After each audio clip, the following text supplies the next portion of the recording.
Ever watched a Pixar movie and thought, wait, that villain would absolutely be doing hard time? Well, you're not wrong. From corporate fraud to attempted murder and an alarming amount of toy-related crimes, these animated baddies would have the legal system working overtime. Today, we're slamming the courtroom doors shut and handing out sentences to Pixar's most notorious villains, because no amount of charming animation is getting them off the hook this time. Starting off with Syndrome. Bob stumbles upon a mysterious message on a tablet which scans his face and the room he's in without permission. Match, Mr. Incredible. Room is secure. Commence message. That's a privacy law violation and can mean up to $100K in fines, but that's just where our crazy little egomaniac begins. A sultry voice introduces herself as Mirage and offers him the kind of deal no washed-up superhero could resist. An all-expenses-paid trip to a remote island and taking down a rogue robot in exchange for an incredible reward. After the message, the tablet self-destructs. I'm testing experimental technology and we have a need of your unique abilities. This message will self-destruct.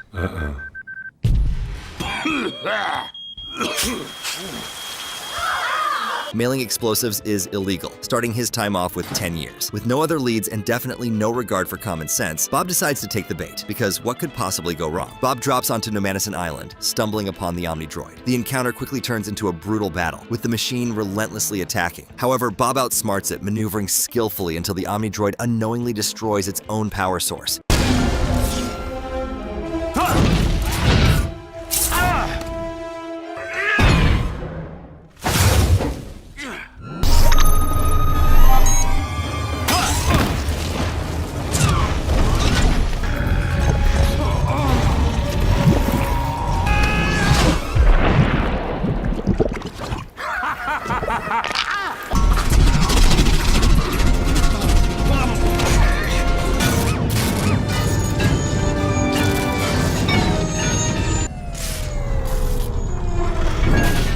This counts as Syndrome's first attempt at murdering Bob, getting him a life imprisonment for attempted murder. Unfortunately for Bob, he's not getting a break anytime soon, because his real enemy isn't the robot, it's the maniac behind it. Syndrome, fueled by his lifelong grudge, starts monologuing about his victory until Mr. Incredible hurls a log at him. Dodging, Syndrome paralyzes Bob with his 0-point energy ray and flings him around for fun, until he accidentally tosses him over a waterfall. To be extra sure he's dead, Syndrome sends a bomb and a probe because overkill is his style. Mr. Incredible narrowly escapes. It's finally ready! Buddy? My name is not Buddy! And it's not Incredible either! It's who's super now? I'm Syndrome, your nemesis at it!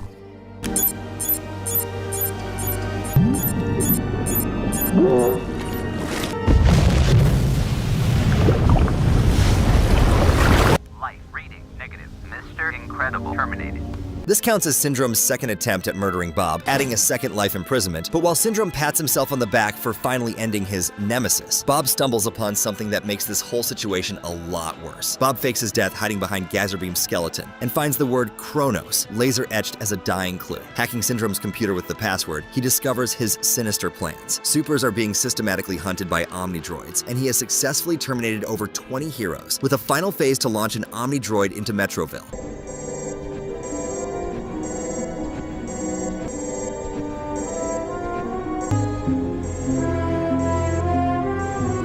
In total, Syndrome has terminated 20 For the murder of over 20 superheroes, he gets a life sentence for each, so that's 20 life sentences. And just as Bob realizes the full horror of Syndrome's plan, things get much worse. Helen activates Bob's tracker, accidentally alerting Syndrome, who captures Bob and tortures him.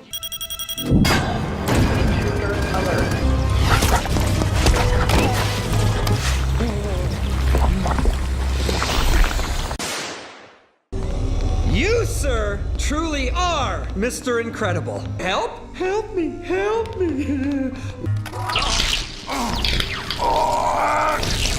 Torture earns him yet another life sentence, and for false imprisonment 4 years, however, Syndrome isn't just content with torturing Bob. He's got a whole family-sized problem on the way. Helen borrows a jet to rescue Bob, only to find Violet and Dash stowed away. Before she can freak out, Syndrome fires missiles at them. Helen goes full superhero mom, saves the kids, and they crash into the ocean, making it to shore wet and rattled but alive. Send them a little greeting. Disengage, repeat, disengage! Abort, abort! There are children aboard! Say again, there are children aboard this... No! Attempting to kill Helen and the kids counts as second-degree murder and another life sentence for each person, so that's an extra 3 life sentences. He also destroys a jet that does not belong to him, so that's $30 million in fines for property destruction. And just when the kids think they have a moment to breathe, Syndromes strikes again. The next morning, Violet and Dash stumble upon what seems to be a harmless bird until it starts talking. Turns out it's a robotic alarm, and it immediately gives away their location. The guards arrive in no time, chasing the siblings on high-speed velocipods. Using a combination of Dash's speed and Violet's force fields, they manage to outmaneuver and defeat the pursuers. Remember what Mom said. What? Hey, stop talking. What the? They're supers! Get the boy!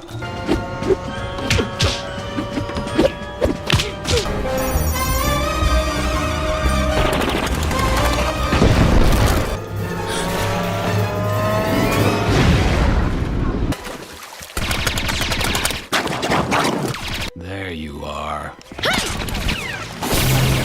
Sending his guards to murder the kids counts as attempted child murder, so that's another life imprisonment. At this point, Syndrome's rap sheet is long enough to make the other villains question his sanity. But while his henchmen fail spectacularly, Syndrome himself makes a much more personal entrance. Syndrome appears, using his 0-point energy rays to immobilize them all. He locks up the whole Parr family to keep them from ruining his big villainous scam, which is sending his perfected Omnidroid to wreck Metroville so he can swoop in, defeat it with his control band, and bask in hero worship. With his monologue complete, he flies off to play savior. Time out!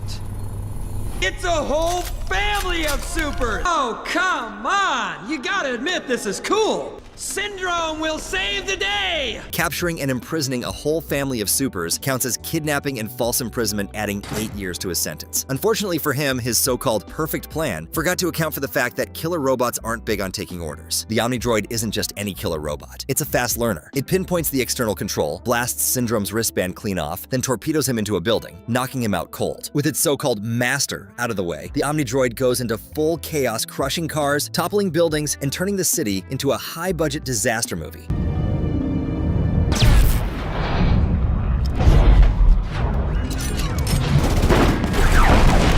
Unleashing a robot which caused an insane amount of both private and public property destruction would earn him a life imprisonment and millions of dollars in fines. And while Syndrome is unconscious, the Parr family takes matters into their own hands. Syndrome kidnaps Jack, planning to raise him as his mini-me out of spite. But Jack turns into a tiny chaos machine, forcing Syndrome to drop him. Helen catches the baby, Bob chucks a car at Syndrome, and oops, his cape gets sucked into a turbine, turning him into villain confetti. His plane crashes into the Parr's house, but Violet's force field saves the day. Lesson learned, capes are a bad fashion choice.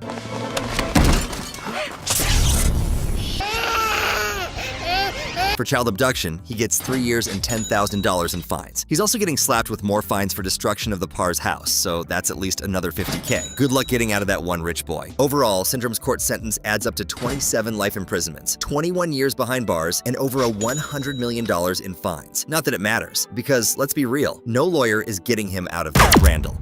Randall threatens Fungus, telling him he'd put him through a shredder, essentially murdering him, if he doesn't get a door to Randall's station in 5 seconds. New door at my station in 5 seconds. I will personally put you through the shredder! This counts as a criminal threat, starting this slippery villain off with 1 year. And that's just the appetizer for the absolute buffet of crimes he's about to cook up. Randall spends the night searching for Boo and quickly realizes Mike is involved in her escape. He tries to convince Mike to hand over the child, threatening and intimidating him, but things take a turn when Mike accidentally gets himself captured by none other than Randall. Where's the kid? The kid's door will be in my station. Points down. The door will be gone.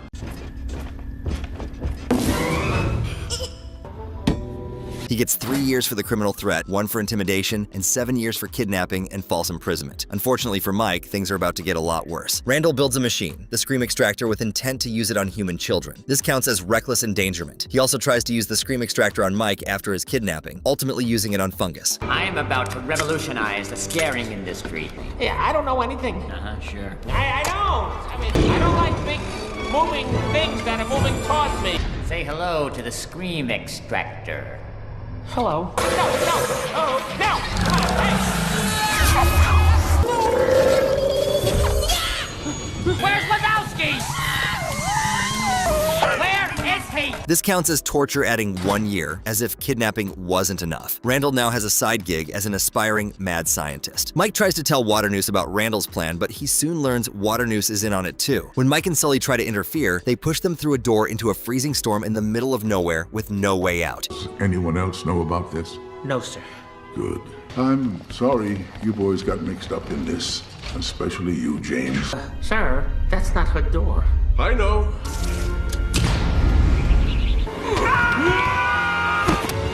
This counts as attempted murder and adds 2 life sentences. Now, unless Sully and Mike can MacGyver their way out of the Arctic, Randall's free to keep being the absolute worst. With Sully and Mike out of the way and exiled, no less, Randall and Mr. Waternoose proceed with their real scheme, testing the scream extractor.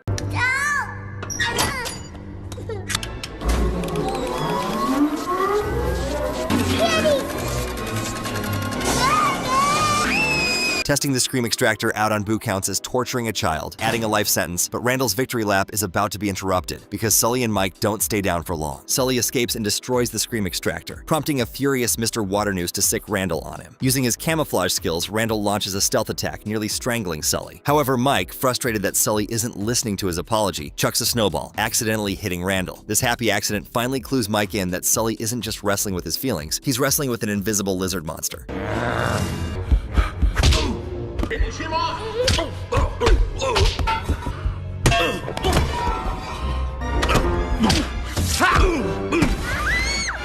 Mike, you don't understand. Yes, I do. I was just mad, that's all. I needed some time to think. I'm being attacked. No, I'm not attacking you.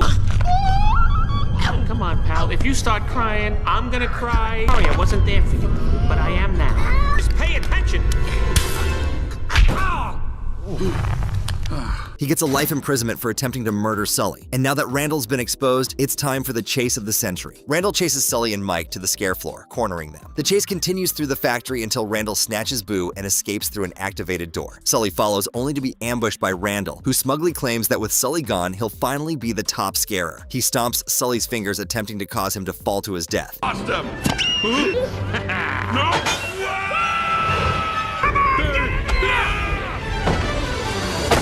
He gets another life imprisonment for attempted murder. Unfortunately for Randall, Boo is about to show him why underestimating toddlers is a terrible idea. Overcoming her fear, Boo yanks on Randall's fronds and whacks him with a baseball bat, sending him into a chaotic, color-changing frenzy. Sully seizes the moment, restraining Randall with a chokehold and finishing with a dramatic snake wrestling move.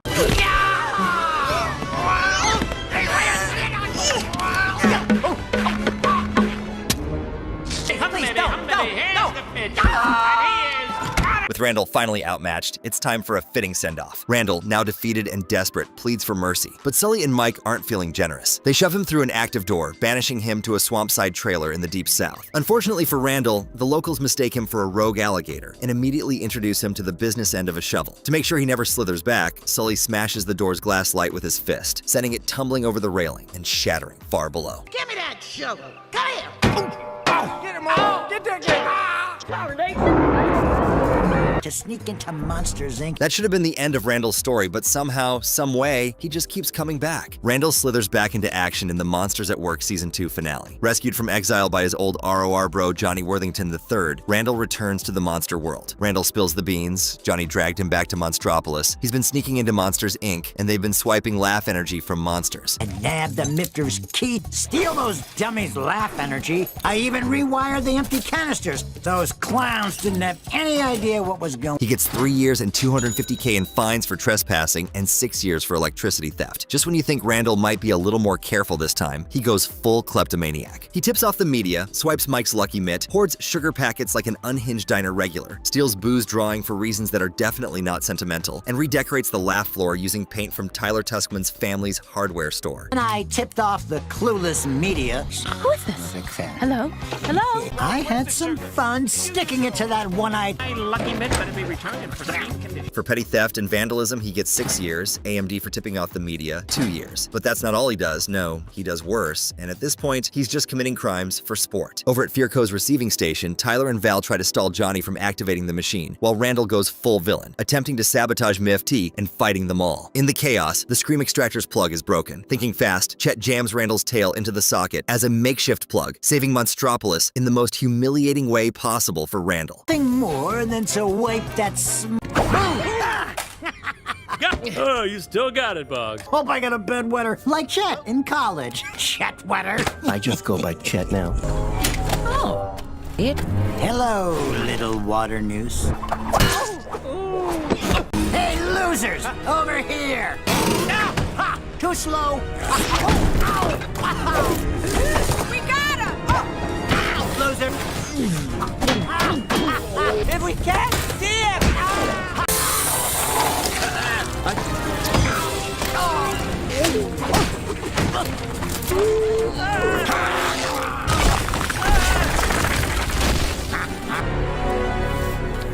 You've lost, losers.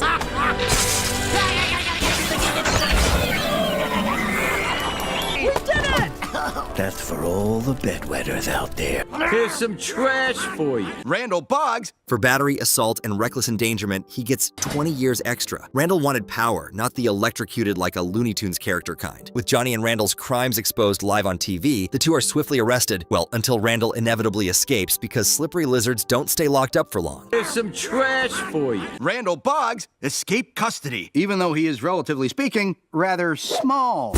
He gets 2 years for escaping custody, but let's be real, he's probably already scheming his next big comeback. Randall's awful slimy self gets 57 years and 5 life imprisonments, and given his escape record, he'll probably break out and rack up another decade before bedtime. Lotso. Buzz decides it's time for a promotion to the butterfly room with the older, less destructive children. But before he can pack his bags, he's ambushed by Ken, Big Baby, and a gang of Lotso's minions, and he's kidnapped and imprisoned.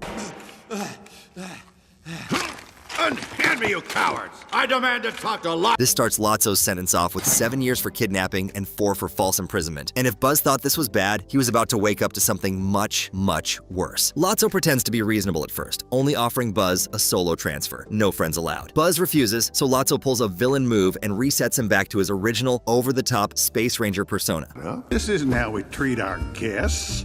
F.A.O. my Schwartz. From now on, you'll have anything you want. Excellent. I'll go get my friend. But I can't accept. We're a family. We stay together. Put him back in the timeout chair. Bring in the bookworm. Remove screws to access battery compartment. Play to demo. Stop! No! Forcefully resetting Buzz counts as mutilation, adding 10 years. Just like that, Buzz goes from loyal friend to Lotso's personal enforcer, meaning the others are now in serious trouble. Realizing Woody was right all along, the toys decide to head back home. But just as they're about to leave, Lotso and his crew, including a now brainwashed Buzz, bust them up and capture them, crushing their hopes of a quick escape. He assaults Mrs. Potato Head, and Buzz assaults the other 10 toys, afterwards locking them up. You're not going anywhere. Who's gonna stop us?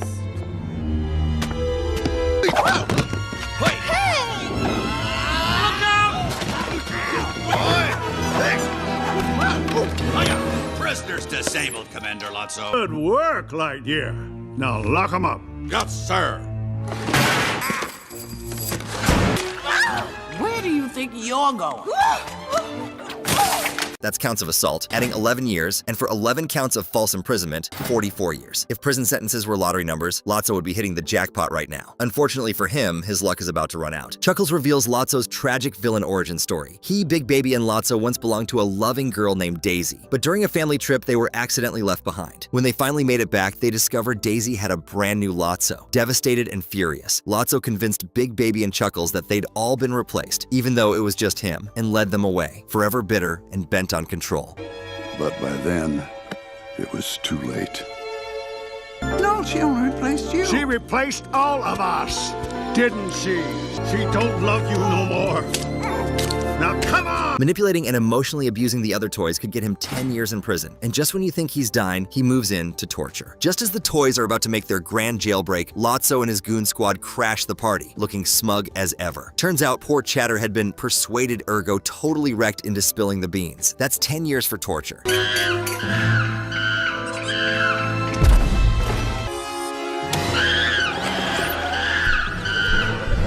Took over Sunnyside, rigged the whole city. And speaking of broken friendships, one of Lotso's closest allies finally sees the truth. As a garbage truck rumbles in the distance, Lotso tries to lure the toys back into his twisted family, but they aren't buying it. Ken finally switches sides, exposing Lotso's whole story and how he turned Sunnyside into his personal kingdom. Angry, Lotso tosses Ken at the other toys, but the toys save Ken from falling to his uncertain death. Then why don't you join her? He gets a life sentence for attempted murder and a death sentence for dictatorship because when your leadership style involves brainwashing, torture, and murder attempts, we wouldn't exactly call you a benevolent ruler. Lotso's reign of terror comes to an end when Big Baby finally sees him for the manipulative bully he is and tosses him into the dumpster. But just as the toys think they're safe, Lotso grabs Woody and pulls him in too. The others rush to save him, only to tumble into the garbage truck themselves. In the chaos, a TV lands on Buzz, conveniently restoring his original personality. She never loved you. Don't be such a baby. Dummies trying to think. No, wait a minute. Big Baby, wait. Woody! Go! I'm going to count taking Woody down with him as attempted murder, earning him a life sentence. I'm not going to lie, guys, I thought I'd seen the worst of Lotso. I was wrong, guys. At this point, Lotso should just change his name to Lots of Crime. The toys land on a conveyor belt. Their relief is short-lived as the conveyor belt shifts, sending them toward a blazing incinerator. Spotting an emergency stop button, Lotso climbs up with Woody and Buzz help, only to betray them at the last second and leave them to burn. The toys, realizing there's no escape, accept their fate.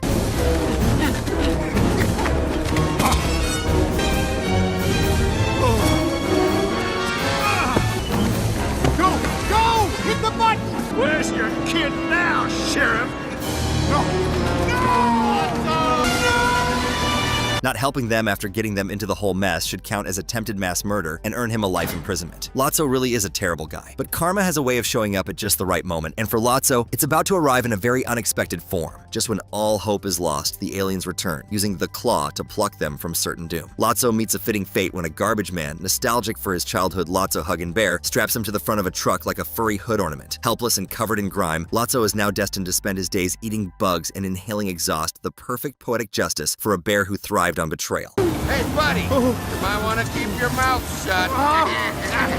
Lotso, the manipulative evil bear, gets 92 years and 1 death sentence and 2 life sentences. Trust me when I say he would deserve every single second of it. And that's a wrap on Pixar's worst criminals finally facing justice. Some are looking at life behind bars, while others might just get stuck doing community service looking at you, Lotso. Either way, it turns out that no amount of animation magic can erase a solid rap sheet. So next time you watch a Pixar movie, remember, the real villain isn't always childhood trauma. It's usually a crime that carries a hefty sentence. Court adjourned. We'll see you in our next adventure, my friends. Don't forget to like and subscribe if you liked our content.